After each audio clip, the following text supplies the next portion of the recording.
வணக்கம். நான் தான் பிரபாகரன் பேசுகிறேன். போன 27ஆம் தேதி விஜய் பிரச்சார கூட்டத்துக்கு நான், என் பாப்பா, என் மாப்பிள்ளை 3 பேரும் போனோம். போனதில் 2 பேர் இறந்துட்டாங்க. எப்படி இறந்தாங்க, எதனால் இறந்தாங்க எப்படின்னு எனக்கு தெரியல. அதனால் பார்த்தீங்கன்னா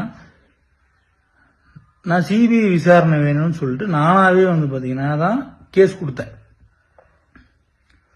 இப்போ நேற்று காலையில் பார்த்தீங்கன்னா டிஎம்கேலேருந்து எம் ரகுநாதன் சொல்லிட்டு ஒன்றிய செயலாளர் அவர் இந்த மாதிரி 20 லட்ச ரூபா பணம் தரோம், வேலை வாங்கி தரோம், அதை பண்ணுறோம் இதை பண்ணுறோம் அப்படின்னு சொல்லிட்டு எல்லாத்தையும் கேஸ் வாபஸ் வாங்க அப்படின்னு சொல்லிட்டாப்புல. நான் சரின்னு சரி நான் கேட்டுட்டு நான் சொல்கிறேன் அப்படின்னு சொல்லிட்டு அனுப்பிச்சி விட்டேன்.